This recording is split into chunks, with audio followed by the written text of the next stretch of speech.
Alright semuanya, jadi cuy di sini gue ingin melihat cuy. Di sini ada bang brand online yang dimana dia agak sedikit kecewa ya dengan ya Genshin Impact gitu ya kan, of course gitu cuy. Dan mungkin di sini dia akan sedikit ngebahas ya permasalahan yang sudah gue pernah bahas sebelumnya, yaitu endgame konten Genshin. Kemungkinan besar bakalan dibahas. Dan yap, gue telat 11 hari teman-teman. Cuman ya semoga aja ini bisa masih relevan gitu di kalian teman-teman. Nah cuman gue dengar-dengar juga ya bahwa si brand online ketika dia ngupload video ini itu banyak yang nggak suka cuy. Jadi istilahnya tuh si brand online ini itu nggak boleh ngeluh soal Genshin Impact gitu ya kan. Jadi ya orang-orang berharap bahwa brand online ini selalu ya memuji Genshin Impact gitu cuy. Cuman apakah kayak gitu ya orang-orang ya? Jujur gue nggak tahu cuy, behavior fandom Genshin Impact gitu ya kan, fandom Hoyo tuh jujur gue nggak sepenuhnya tahu ya. Jadi kalian bisa koreksi aja kalau misalkan gue salah di sini teman-teman. Cuman kalau misalkan itu bener ya, well, boy oh boy. Jadi ya emang seperti itulah cuy kelakuannya gitu ya kan. Cuman sebenarnya kalau misalkan dari content creator favorit kalian ya, entah itu dari game Hoyo manapun gitu cuy, kalau misalkan mereka pengen mengkritik gamenya, mereka ingin keluh kesah, menurut gue gak ada masalah sih kalau misalkan pun ya mereka ingin ingin mengeluarkan unek-uneknya cuy. Menurut gue it's fine gitu, bagus gitu. Karena karena siapa tahu gitu dari sekian banyaknya orang itu ada yang sama gitu keluh resahnya gitu, unek-uneknya gitu dengan si brand online ini cuy, atau mungkin ya konten kreator favorit lu semua gitu cuy. It's fine gitu ya kan.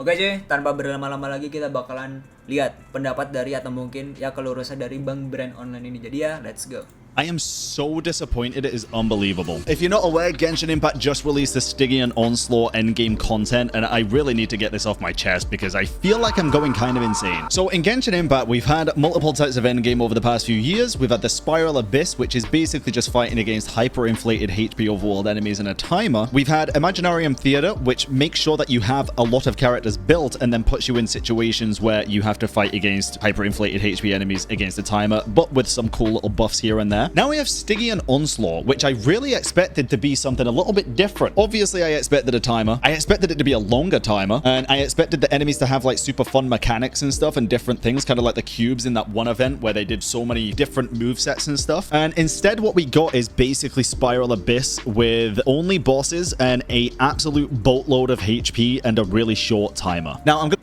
Wah gila cuy, mungkin gue bakal sedikit komentar juga bahwa sebenarnya penyakitnya dari game Hoyo ini sendiri ya itu emang terletak di masalah HP inflationnya cuy, sama timer gitu. Itu yang jadi problem sebenarnya. Cuman ya gimana ya, mungkin emang karena dari segi sistem game gacha itu sendiri kali ya. Soalnya gue tuh ngeliat dari perspektif let's say gitu, kalau misalkan endgame konten itu nggak ada timer, ya otomatis ya let's say gitu ya orang-orang ngapain gacha karakter terbaru gitu ya kan, let's say gitu cuy. Ngapain gue harus gacha karakter baru? Wah toh gue pakai karakter seadanya aja gue bisa clear ya kan, karena gak ada waktunya gitu, cuman HP-nya doang yang tebal, sedangkan gue bisa nge-clear ya palingan 30 menit 1 jam gue bisa nge-clear gitu ya kan, setebal apapun HP-nya gitu. Mungkin bakal jadi minus lah kalau misalkan kita lihat dari perspektif game gacha tuh, yang dimana ya core mereka tuh emang terletak di bagian penjualan karakter cuy, dan karakter-karakter baru ini pasti bakal pasti bakal diberi sesuatu benefit yang lebih bagus gitu daripada karakter-karakter sebelumnya gitu. Cuman kalau gua ngelihat Hoyo ini emang masalah balancing ya, itu emang agak sedikit problem cuy kalau gua lihat ya. Dari ini koreksi gua kalau salah, selama Genshin Impact ini berjalan itu gua lihat-lihat ya itu nggak ada yang namanya buffing karakter cuy, atau mungkin revamp karakter ini itu segala macem, itu nggak ada cuy. Kalau di HSR untungnya ada ya, karena emang game itu turn based banget ya kan, gamenya pakai sistem meta segala macam, jadi mereka pasti ada buffing karakter, itu bagus menurut gua, bagus. Terus Zenless Zero itu juga bagus menurut gua, dengan mereka naikin HP ya gua harap sih mereka bisa seimbangin aja sih lebih tepatnya cuy. Kalau misalkan emang mereka ingin naikin HP-nya ya sengaja karakter-karakter mereka yang lama itu ya perlu oke lah gitu ditingkatin gitu, jangan nanggung gitu ya kan, damage-nya ini itu segala macem gitu cuy. Buff Zhongli dengar pernah. Oh, nice info. I'm going to show you a few clips of me playing this for the first time from the easier difficulties. I started off at hard difficulty, so this is what hard difficulty looks like. This is piss easy. Let's see. Bring it. Fulfill our pact.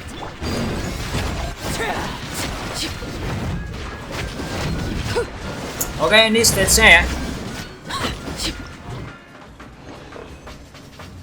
Alright, let's just get through this hard mode and then we'll check out the actual difficult stuff, I guess. Let me take a look. Target acquired. Oh, ini IT ya? Oh, ini IT cuy ini cuy. For the Lord of the Night. Alrighty then. Suffer the wrath of Eve. Manifest. Cryo incarnate. Merciless. Oke. Ini IT kan ya? Alright, there we go. So far was not very fun, but that's just because it was very easy, right? Then there's the menacing difficulty. This should be alright. We'll see. Oh. Enggak deh, kayak bukan cuy. Oh, bukan cuy. Ini bukan IT kayaknya. Tapi emang endgame konten terbaru. Okay. Wait a minute. I know I'm not going to have a ton of time on these ones, but that's kind of the point, Bukan bang right? itu I'm trying OS. to use the C6 Oh, characters yeah, to try to do sorry. it in time. Trial yesterday. Where'd my ult go? There. Then we have Fearless, and I'll keep it a buck, dude. Fearless was like, it was already pretty damn difficult for me, and I have C6 characters. I didn't use the C6 characters that I have, just as a heads up. I tried specifically Fearless, using okay, the C0 Fearless or difficult. C2 maximum characters that I have. And this is what that went like. Wait, where'd my ult go? It went off. What?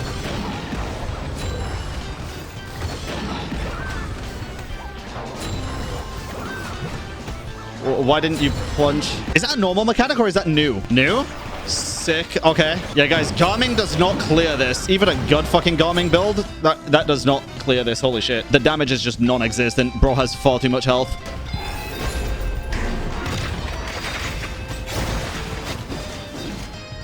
Gelo. Okay, move your fucking fat-ass hand, man.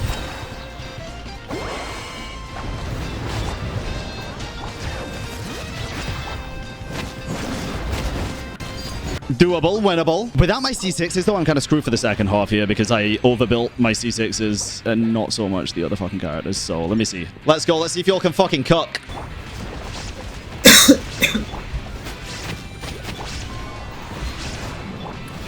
Guys, I'm not even fucking entertaining this shit. What the fuck is going on? Hello? Gila, sakit I'm not even banget kalau- entertaining oh, this for shit. more than 5 fucking seconds.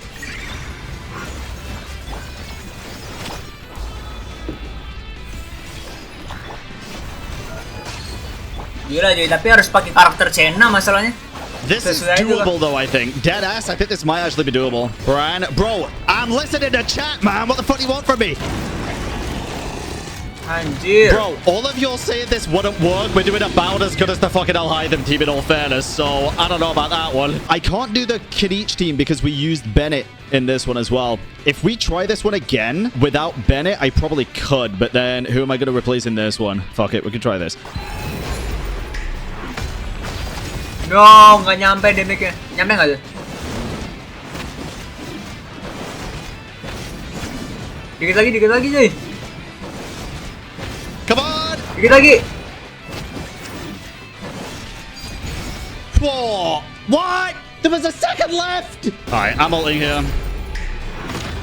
Conditional ult. Yo, dikit lagi cuy. On the life reset as well. There we go. Nice. Okay, good shit. I like what I'm feeling here. Boom. Anjay.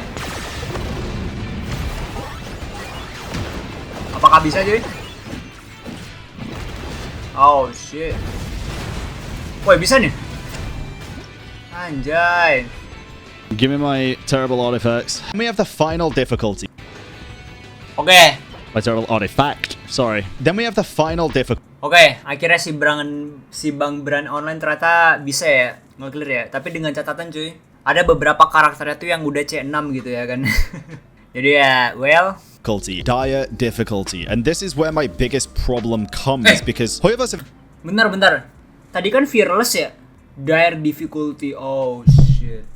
Anjir, ternyata masih ada difficulty yang lain dong. Udah gila cuy. Bro, 110 cuy. Gua kira Fearless tuh udah paling susah loh.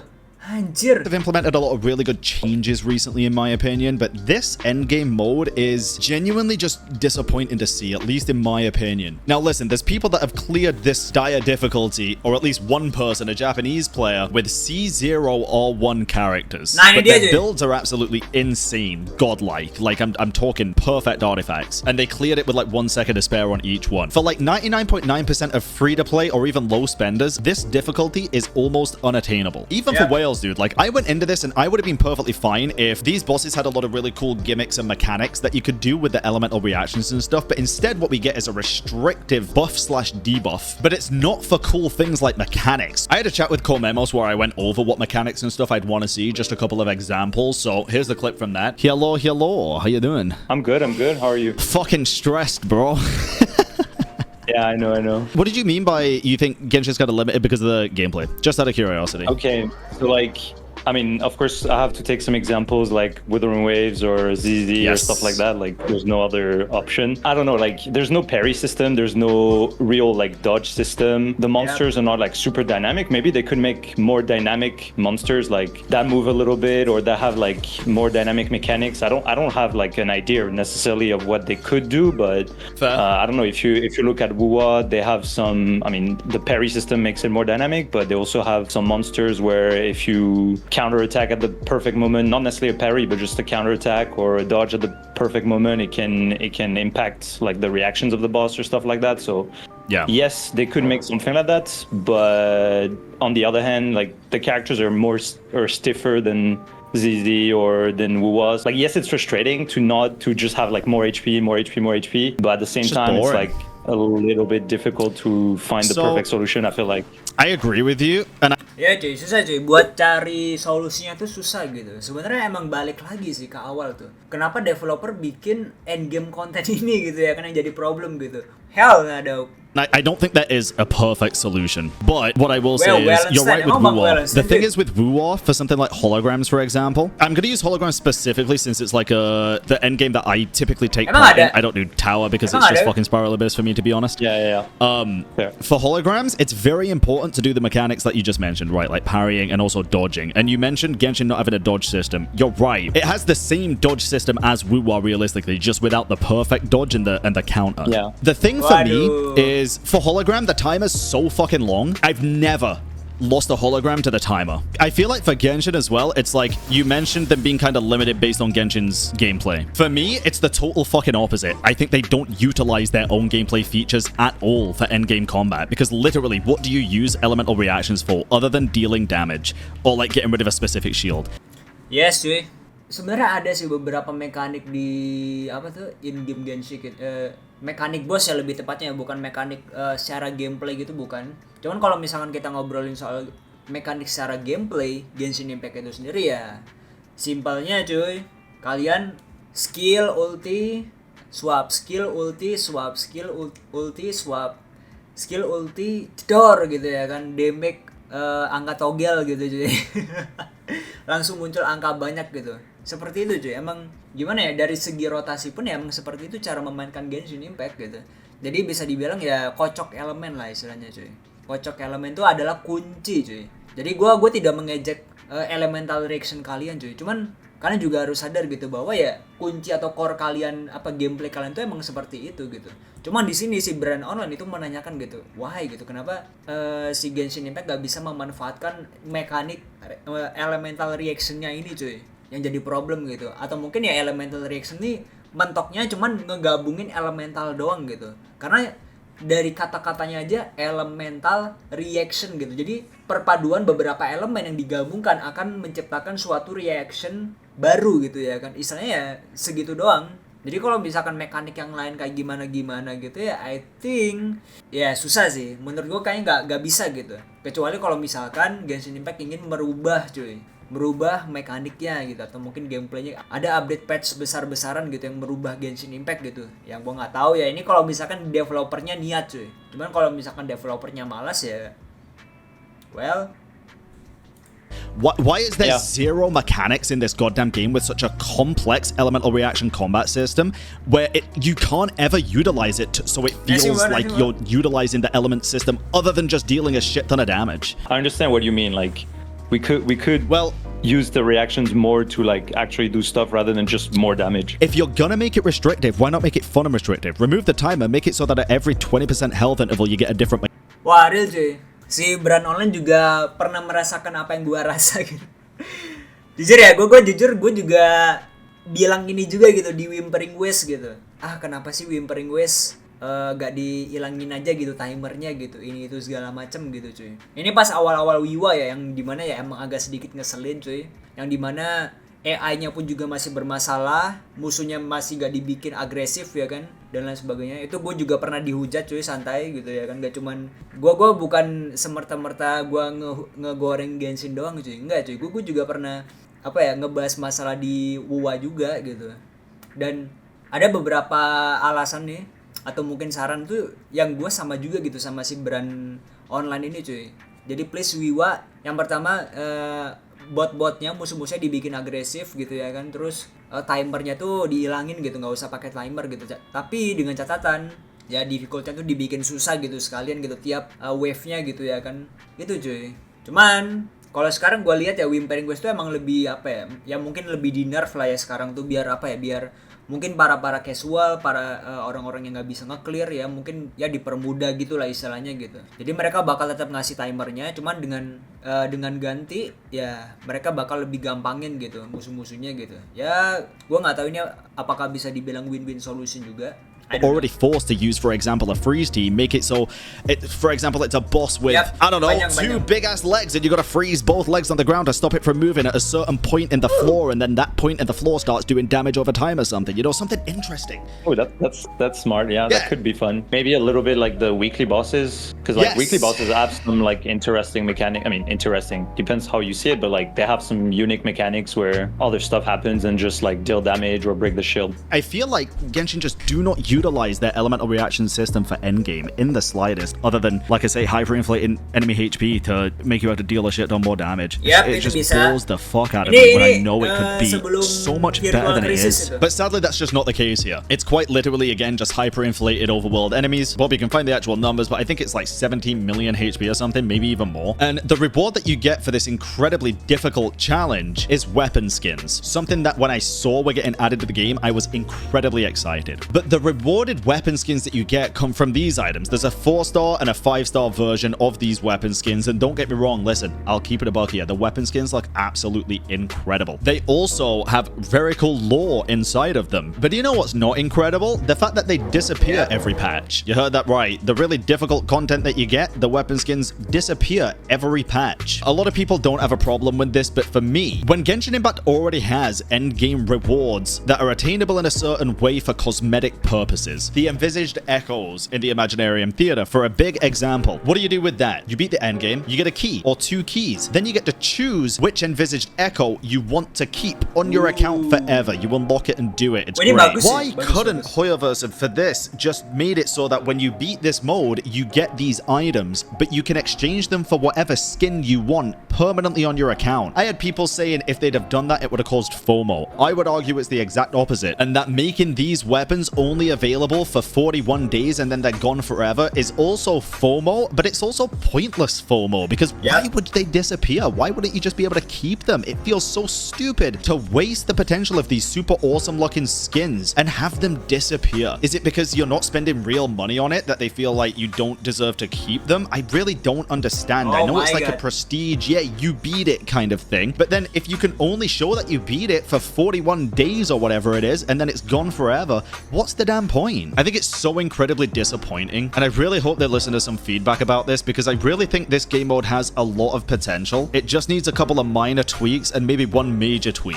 I want it to still be difficult, and I want it to still be challenging, but I also just want it to be fun and not boring and monotonous and not the same thing as the other endgames that we already have in the goddamn game. Give us some... Wah, real cuy. Sebenarnya kalau misalkan perubahan yang bisa gua sarankan di Genshin Impact itu buat endgame konten ini tuh cuman di bagian ilangin timernya cuy. Naikin difficulty-nya. Let's say gitu mereka bisa one shot lu gitu ya kan. Ya it's okay gitu, mereka bisa one shot lu gitu. Cuman Ya, di sini gak ada timer. Jadi emang pure skill ngedash lu, gimana caranya buat lu itu bisa bertahan hidup, gimana caranya biar lu gak diserang sama musuhnya ya kan, gak kena damage ini itu segala macam. Yang menurut gue is okay gitu. Jadi lebih ke arah tantangannya gitu yang dibikin susah gitu cuy. Menurut gue bagus dengan menghilangkan timer gitu. Sedangkan kalau timer sendiri itu diadakan ya lu mau nggak mau emang harus cepet-cepetan gitu. Lu harus bisa ngedeliver damage sebesar-besarnya dengan waktu yang terbatas gitu cuy. Something new to look forward to every patch. This was a big rant, and I really don't know if we're going to get any fixes or changes to this in the future. I'm not getting my hopes up anymore. I don't play gacha games for the end game, and this is primarily the reason why. I've kind of decided now if I want difficult content, bro, I'm just going to go play MMOs or like Elden Ring for the third time or something. Anyway, like, comment, and subscribe. Make sure you subscribe, actually. We're pushing close to 354,000 subs on YouTube. Thank you. And I'll catch you all in the next one. Video yang bagus by the way dari Bang Brand Online. Bagus. Jarang-jarang banget ada konten kreator Genshin Impact itu speak up kayak gini cuy. Cuman kalau misalkan kita lihat di lokal ya di Indonesia kayaknya gak bakalan ada yang begitu terlalu protes temen-temen. Ya gue yakin I don't know gitu ya kan, apakah nanti ada gitu ya CC Indo gitu cuy, Poyo gitu ngebahas masalah endgame konten yang bermasalah ini. I don't know cuy. Kalau misalkan pengen ngebahas bagus ya kan, kita bisa keluar bersama gitu. Cuman kalau misalkan udah disepongin dulu, udah dikasih duit nih sama developer, kamu jangan ngomongin yang jelek-jelek ya di Genshin Impact ya. Nanti kalau kamu ngomongin yang jelek-jelek, kamu nggak dapat duit. Nah, no, jangan Hoyo, kami akan menyembahmu. Kita akan bilang yang baik-baik saja. Ampun admin, ampun gitu. Udah sih. Tapi gimana cuy menurut kalian? Kalian bisa tulis aja di kolom komentar cuy. Itu aja dari gua. See ya. Shush, let's go.